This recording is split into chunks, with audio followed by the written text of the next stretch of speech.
Las secuencias.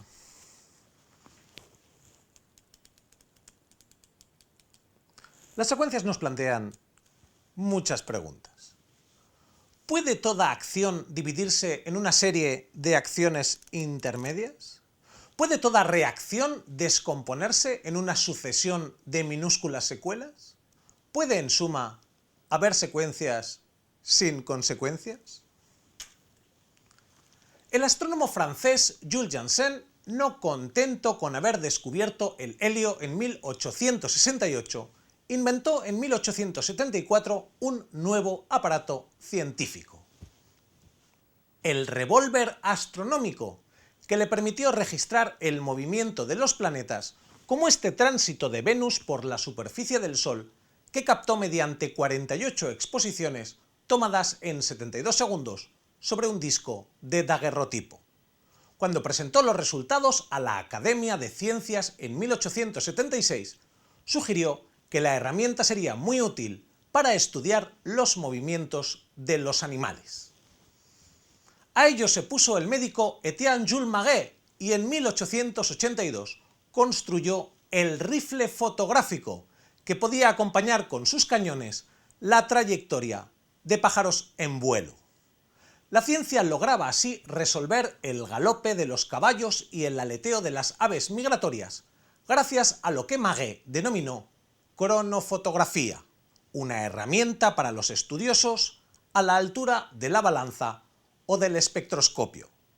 Maget vio con sorpresa la aparición del cinematógrafo, que en su opinión era una tontería porque no tenía sentido filmar a la misma velocidad con la que captamos con los ojos.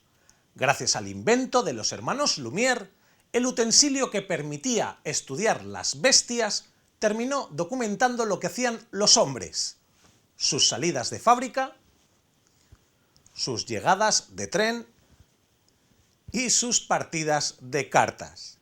Las cintas fueron descriptivas y naturalistas, hasta que un espectador tuvo una revelación el Día de los Inocentes.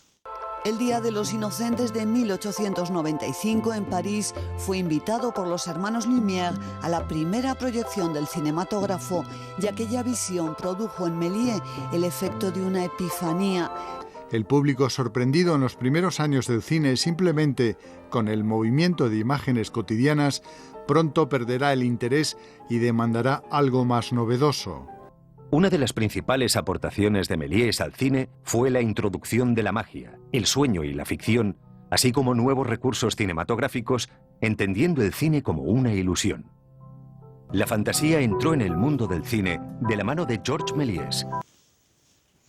Efectivamente, el mago Georges Méliès tomó el aparato que analizaba el mundo y lo convirtió en una herramienta para figurar historias. Convirtió el instrumento científico en un medio para realizar ficción, un giro tan extraordinario como narrar fantasía con un termómetro. Así, Georges Méliès inventó lo que hoy tenemos en la cabeza cuando hablamos de el cine. Curiosamente, cuando en 2013 Steven Spielberg inauguró la nueva Escuela de Cine de California, denunció desde el púlpito que Hollywood había perdido imaginación. En su opinión, las películas estaban siendo progresivamente más idénticas, con los mismos giros argumentales, sucediendo en los mismos minutos.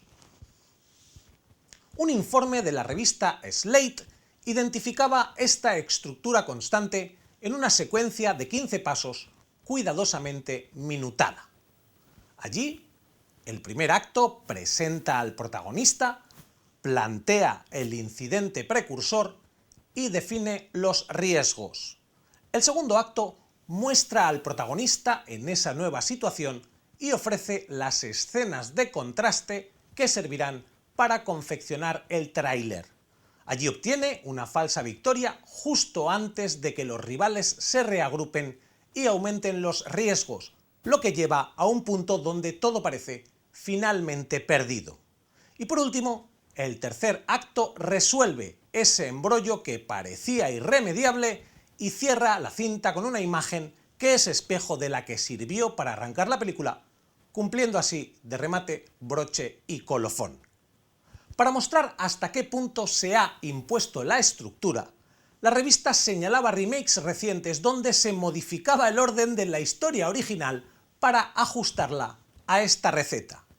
Las promesas de amor se adelantaban al primer acto y los avisos de tragedia se retrasaban hasta pasado el ecuador de la cinta. En el laboratorio este proceso nos parece muy llamativo porque precisamente el cine había hecho siempre gala y defensa de las obras maestras. Las pautas de excelencia se identificaban en las obras del pasado que debían ser norte y guía para las presentes. Y sin embargo, las viejas cintas ya no son motor sino vagón de cola y viejas historias de eficacia demostrada se modifican para encajarlas en la fórmula. Así que nos hemos preguntado, ¿por qué ahora la referencia ya no es la obra excelente, sino la estructura infalible? ¿Por qué ahora, en lugar de la obra maestra, tenemos una fórmula? En el laboratorio hemos repasado crónicas, catálogos, memorias, historias y enciclopedias sin encontrar resultado, hasta que hemos recalado de repronto en un gremio muy inesperado. ¡Armas! Los soldados. La primera región tiene establecidos 13 campamentos militares, entre los que figuran los del Goloso y el de San Pedro en Colmenar Viejo. En cada uno de estos campamentos, 3.000 reclutas realizan instrucción de combate y se adiestran en toda clase de ejercicios físicos. Miles y miles de hombres jóvenes, cuando cumplan su servicio militar, regresarán así a sus pueblos y aldeas con un perfecto entrenamiento, formado su cuerpo y templado su espíritu en la alegría y el orgullo de ser españoles y de haber vestido el honroso uniforme. Hasta comienzos del siglo XVII, el soldado nacía. Se le reconocía de lejos la altivez, el vigor y la valentía, y luego, según se batía en duelos, aprendía el manejo de las armas. Pero a finales del siglo XVIII, la situación había cambiado radicalmente. El soldado era algo que se fabricaba. A un cuerpo básico y sin cualidades descollantes se le aplicaba la disciplina militar, que le daba instrucciones en secuencia para realizar los ejercicios correctamente. Primer tiempo. Levantar el arma verticalmente con la mano derecha hasta la altura del hombro, el codo pegado al cuerpo. Segundo tiempo. Colocar el arma sobre el hombro derecho con la caserina hacia arriba. Tercer tiempo. Pasar vivamente la mano izquierda al costado respectivo. ¡Armas! Mantenerse erguido, levantar verticalmente con la mano derecha hasta la altura del hombro, el codo pegado al cuerpo. La disciplina militar dicta, controla y corrige el cuerpo del soldado mediante una serie de pequeñas acciones que se realizan en secuencia. En la época antigua, el modelo para los guerreros era Aquiles, pero en la época moderna, el soldado es una fórmula de pequeños movimientos en secuencia que precisa cada uno de sus gestos. El siglo XVIII es la época del hombre máquina. Y por eso Federico II de Prusia, que era amante de los ejércitos, también era un apasionado de los autómatas, mecanismos con aspecto humanoide, donde una fórmula con pequeños movimientos en secuencia precisa cada uno de sus gestos.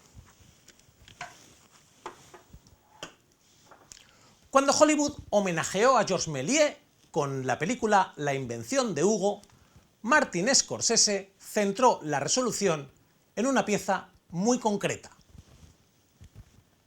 El autómata que al completar su secuencia de instrucciones producía una reproducción del viaje a la luna con la firma de Georges Méliès, una obra artística codificada en un algoritmo.